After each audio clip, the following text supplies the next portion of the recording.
All right, ladies and gentlemen of the YouTube citizens, y'all know who this is. This is your boy Dash True Inferno.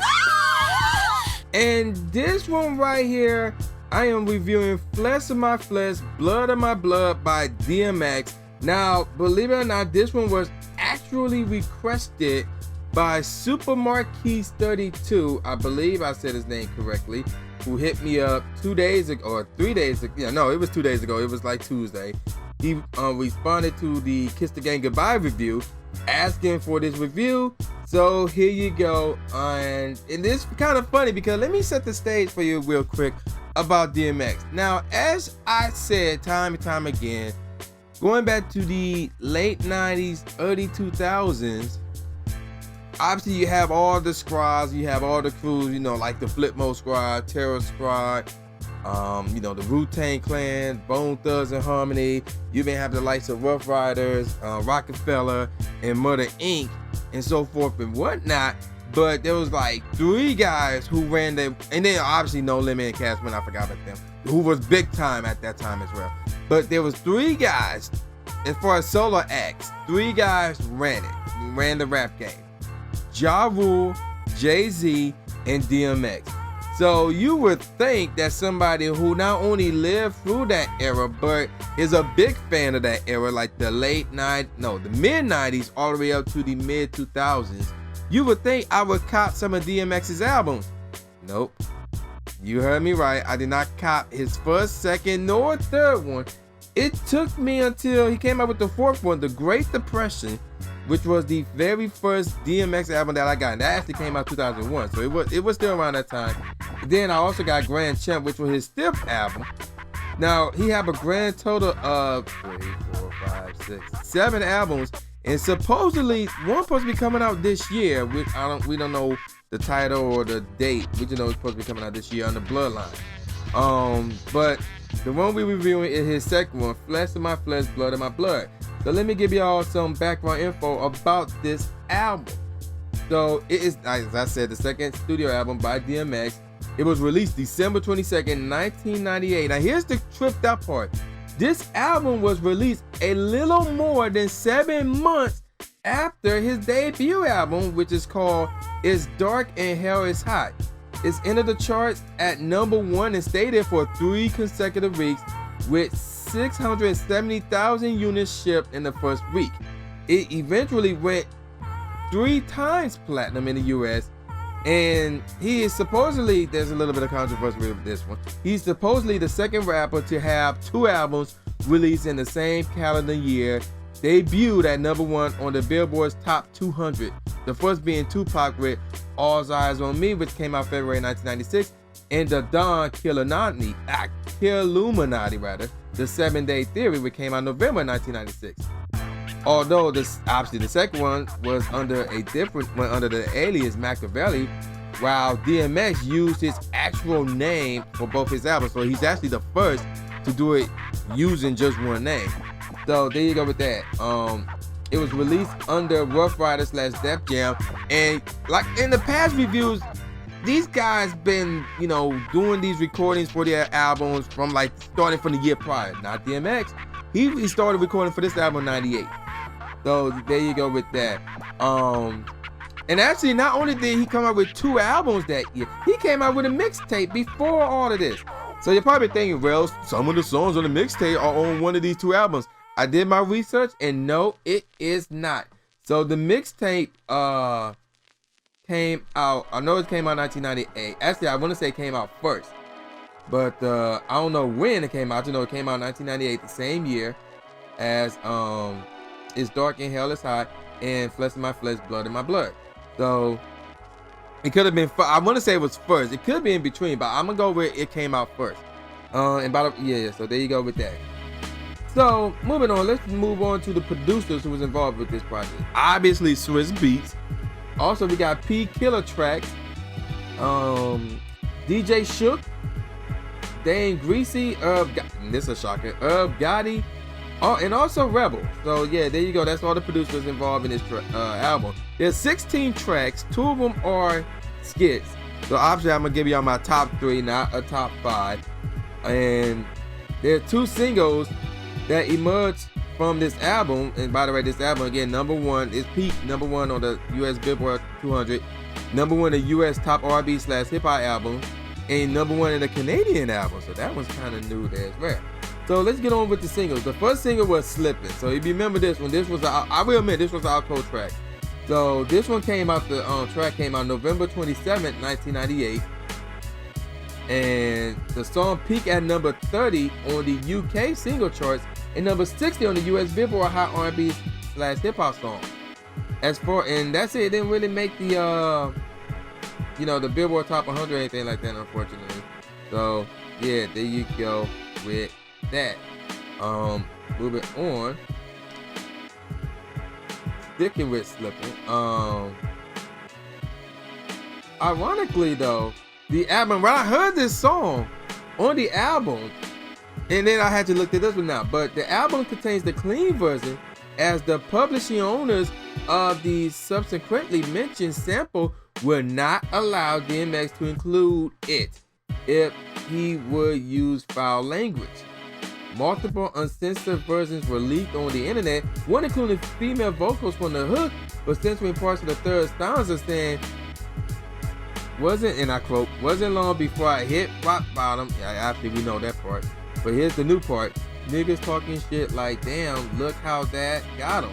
I'm assuming the word rock supposed to be in there. In another version, completely uncensored, but without the female vocals in the hook. And if you're wondering what this song sampled, the song sampled Grover Washington Jr.'s Moonstream from the album Feels So Good. And it also came out with a music video as well. So that was a bit interesting. Cause I heard the song of the album and I'm like, wait a minute, it's clean. But then I found out why. So basically whoever owned Moonstreams by Grover Washington Jr. was like, nope, you cannot use that song with our sample unless you put the clean version in the album. So I guess they were stuck with that.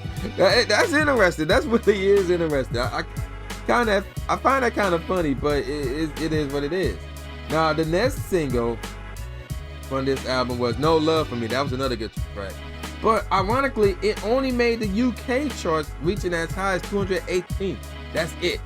And that one came out in 1999, I want to say. Yeah, 1999. Sometime in 1999. So there you go with that. So let me give y'all some reviews from other companies. All Music gave it 4 out of 5 stars. The Daily Vault gave it a B. Entertainment Weekly gave it B+. Rolling Stone gave it 3 out of 5 stars, and The Source gave it favorable, and Robert Christgau just had an image saying bomb. So I'm assuming they saying it was the bomb, quote unquote. So yeah, there you go with that. Now then, let's get on to the track. So the first track, the first track is called My Niggas, and that one it's a skit, but there is some lyricism involved in it, even though it's short than a mud. It's like 1:27 seconds. After that, track number 2 is called Bring Your Whole Crew, featuring the producer himself, P Killer Track. So he's on this one. Then track number 3 is called Pac-Man. That's the second skit. And that's not the only skit on the track, but like the others have like skits a part of the actual song. So yeah, there you go with that. Track number 4 called Ain't No Rain, followed by track number 5, Crappy Not with the title. It is called We Don't Give a Fuck, featuring Jadakiss and Styles P. And then track number 6, I can see why whoever owned that sample was kind of this is hilarious. Track number 6 called Keep Your Shit the Hardest. Wow, man, he was fooling with these titles back then. Track number 7 called Coming From, featuring Mary J. Blige. That was actually a good track. Track number 8 called It's All Good, followed by The Omen, and in parentheses, Damien Second, featuring Crappy Not, Marilyn Manson. Yes, Marilyn Manson on this one. Track number 10 is Slippin, followed by, the first single, followed by the second single, No Love For Me, featuring Dragon on this Swiss Beat. Track number 12, oh my gosh. Track number 12, I'll get more in that in a second. It's called Dogs For Life, followed by Blackout, featuring The Lox and Jay-Z. So you know that one's hot right there. Track number 14 is Flesh of My Flesh, Blood of My Blood, followed by Heat, and finally Ready to Meet Him. So there you go with the tracks. Now let me give y'all my favorites out of this whole album. So obviously from the bottom up, Flesh of My Flesh, Blood of My Blood was good. Coming From, featuring Mary J was good. Followed by It's All Good, then Keep Your Shit the Hardest. Bring Your Whole Crew was really good. Now, Ready to Meet Him. Now, if you've been following DMX's albums from the beginning on up, he'll say his prayer. No matter like the lyricism or the name of his titles, I crap you not, he will say a prayer in his album. So, and this is it right here, Ready to Meet Him. He said a prayer at the beginning that lasted for like 2 minutes and 4 seconds, and then the actual track came on. But the actual track itself was out cold right there. Then the next, this one right here, Blackout featuring Jay-Z the Lox. I mean, the beat was good, and it's Jay-Z and the Lox. I mean, you can't hate on that with DMX. So you know the lyricism was out cold. Then of course, No Love for Me. It was really tough to keep No Love for Me out of my top 3.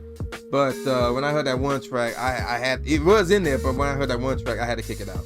And that one featuring Drago and Swizz Beatz. The best, let's get on with my top 3 tracks from this whole album. Number 3 is Slippin. That one is deep in the mug, man. The beat is all cold, you know. The mood is like mellowed out. So yeah, and it's a classic. It really is a classic.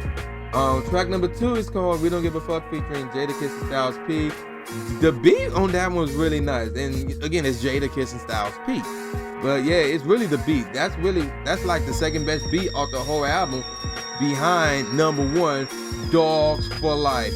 Now there's a skit with this one that starts at the 54th. I mean that ends at the 54-second mark. Then we get onto the track, but the track is out cold. This is really smooth.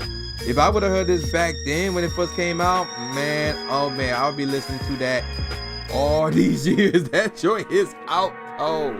It really is. Dogs for Life, the best track off the whole album. So, with that out the way, what do I think about this album? Well, now remember, I said around that time, I have not heard any of DMX's first 3 albums. And I let me rephrase that. I was planning on reviewing one of those 3 albums. So I actually downloaded the first album and the third album, because some people say the first album was his best one. Others say his third album was his best one. So I downloaded both of them, and I kind of skipped over this one until I was requested by Super Marquise to review this one. So I heard this one, and it's not better than It's Dark and Hell Inside, and it's not better than And Then It Was X. I want to give this one a 3.5 out of 5, and I say that because the beats aren't really there. I mean, this is DMX from back in the day, so the lyricisms are cold. You know, he got Drago, he got the Lox, he got Jay-Z on this joint, but at the same time, he got Marilyn Manson on this one. And there's some tracks on here that's like, but again, there's some tracks that are good. And to me, again, it's really all about Dogs for Life, which was an out cold track. To me, that's like the most classic track off of here, outside of We Don't Give a Fuck and Slippin. But Dogs for Life was the most out cold track, but this was not DMX's best album. So I'm gonna give it this a 3.5 out of 5 stars. This one I would probably say download for free, since this is it's his second album, so I say download it for free. And that's basically that. So yeah, man, y'all know who this is, rather. This is Genuine the Second saying peace out, y'all. And I've been stumbling because they announced the Powerball results, and I'm kind of bummed out about that. So yeah, there you go with that, man. Y'all know who this is, man, saying peace out, y'all. See y'all next time. Yeah.